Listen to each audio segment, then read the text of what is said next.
could not find what I wanted to see face to face. So it was not possible, so I thought, why not to search once for all and travel around India. Perhaps there may be some people who have seen God. So I resigned from my army and went to Rishikesh. There also I went to Swamis, very big ashrams. Those people who had gone with me recently to Ramana ashram, not the Ramana ashram, this Sivananda ashram and Gita ashram, you have to practice. And some people who were staying with the Swamis for 30, 40, 50 years, they say, we are here for many years and yet we have not reached that state which you are speaking, that you want to see God face to face, here and now. I say, your spending years is your problem, but now what I believe is, you want to see God. It has to be done instantly, immediately, because God is everywhere. He has to appear. So I need a teacher to tell me, and I don't believe in any practice.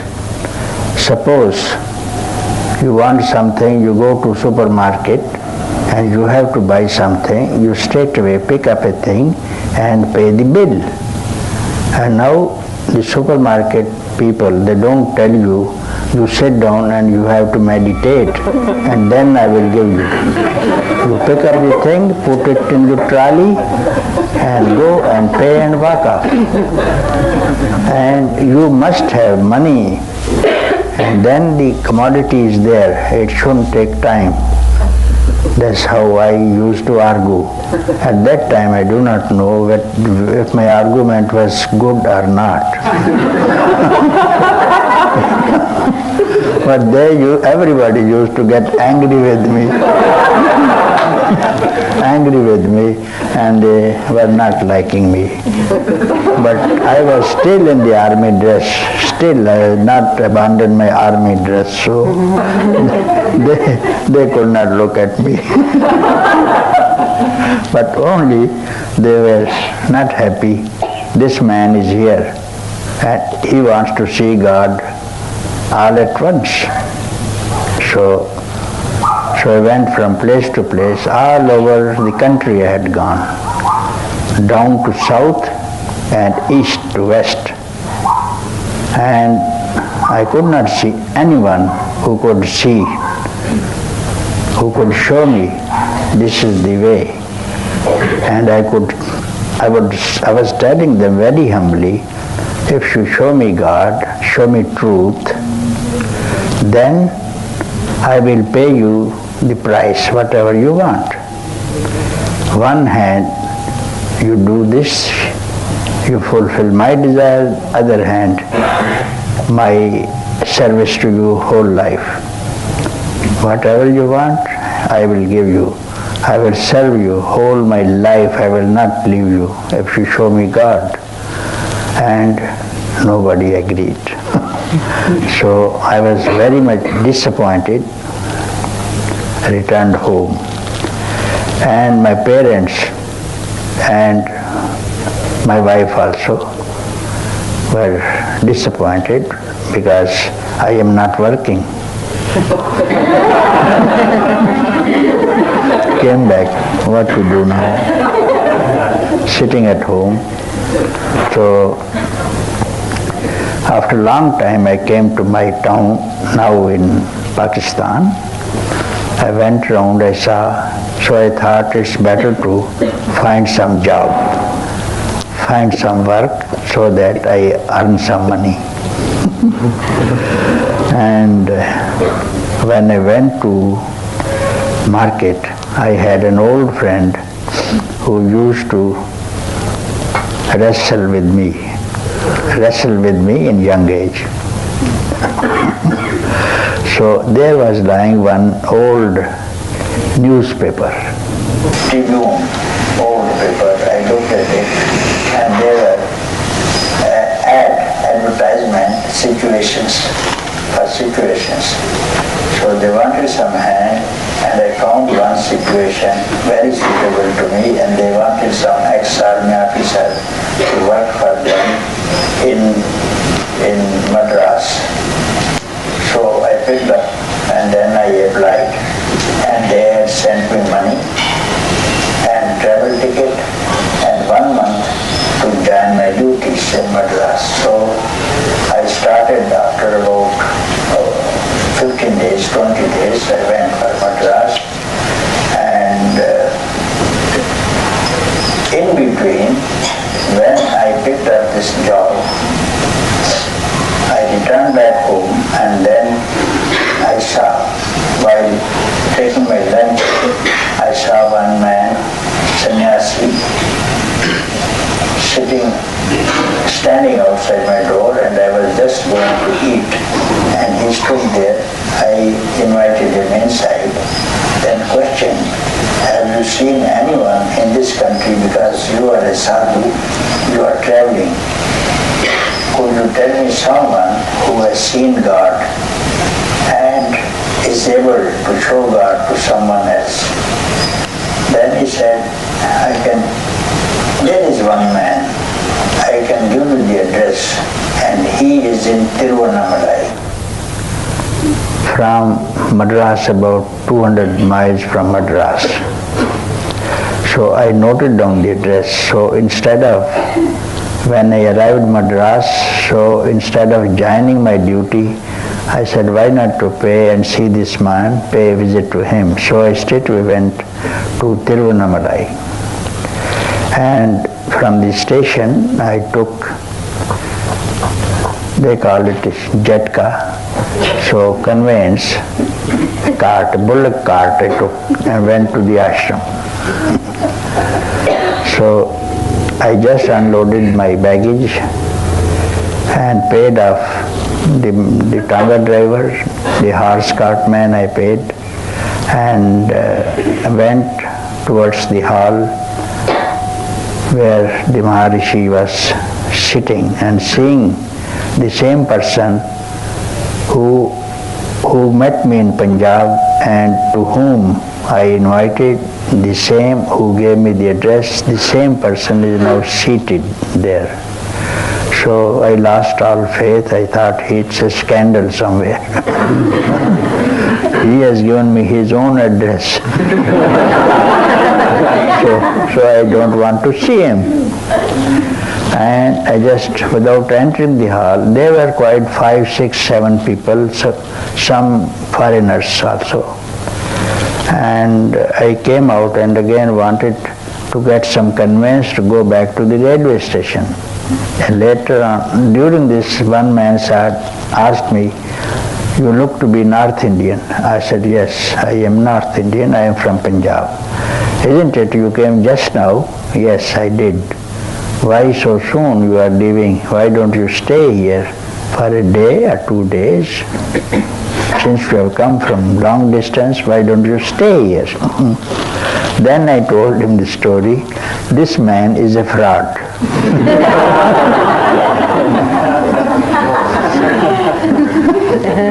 I can't see him.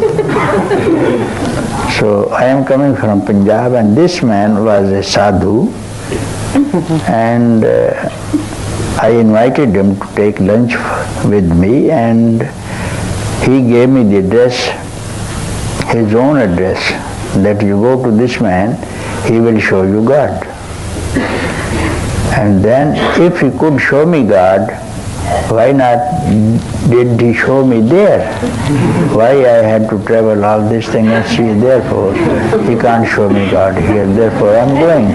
This man doesn't believe, he says, no, you may be dreaming. You may be dreaming, or it may be someone else, not he. Because he has not moved from here. 50 years ago he came to this place, and then he has not gone anywhere.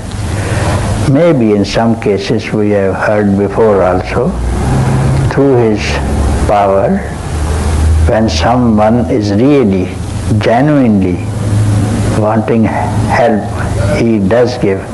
We have some instances. One was from Florida. A woman came from Florida.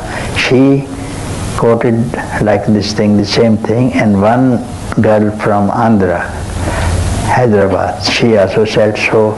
These two I have seen myself, and he was the proprietor of some Wellington group of cinemas in all over the India. This man who told me, he was a Parsi. He was quite a middle-aged man, so I agreed with him. So I asked him, I should stay here for some days. I had still 15 days at hand to join the duty. So he introduced me to the president, not this president, his father. And Niranjananda Swami, and he gave me some place to stay and in the guest house, dormitory. So I put up there, and then just now when I arrived, there was a bell for the lunch. So everybody went to the hall. So I also went to the hall. Maharshi was also eating. And then I never knew the rules that after the lunch, no one will enter the hall. Maharshi will have rest till 2:30. So from 11:30 was the lunch time, from 12 to 2:30 nobody will go. But I never do. Who is the one who meditates? So this who has to be recognized as seer. So this is my meeting with the Master.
He didn't advise any practice also, nor did he do any.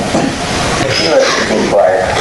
All this time I saw him only sitting or relaxing, not meditating, not sleeping. So now the time had come. I had gone back to Madras and joined my duty, but I had Sunday and half Saturday with me, and that I had been coming, and my holidays, the leave that I could take, and I have been staying with him during all the years which were available to me before he passed away. I had some years, and before the partition of the country, I was not here. So it was he who sent me someone, this book who was reading from Day by Day with Bhagavan. This man asked me, where is my family? I said, I never knew. I didn't know about politics. I didn't know about the months and the years also. So he asked me, I said, it is in Punjab. Do you know that India is going to be partitioned? And which part of the river Ravi you stay? I say, to the west. So that goes to Pakistan, and this side is to India. You better go and look after your family. Then I told him, no, it was a dream. I had a dream that I had family and all these relationships. Now my relationship is only with my master. I'm not going to leave him at all, and I can't live without him. So this man spoke to Maharshi about this thing, and Maharshi,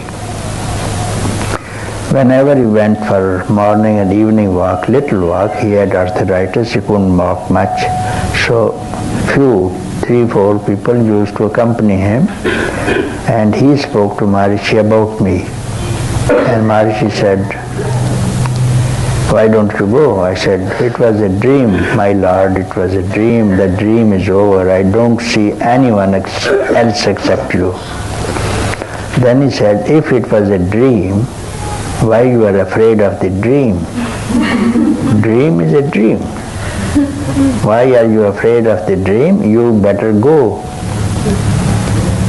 In the dream, if you even travel, you have not traveled. If you have seen people, you have not seen people also. But I told him, now I am attached with you, I cannot leave you. I am attached physically with you. I cannot give up your presence. Then he said, I am with you wherever you are. And this somehow entered into my heart. So people can mistake it, misunderstand it, but it is a teaching good for everyone. I am with you wherever you are.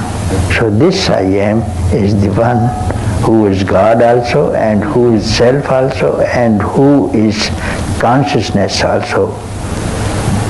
Therefore, I couldn't argue any further. So I prostrated before him and collected some earth from under his feet, put it into my pocket, asked for blessing. Off I went. That is the story.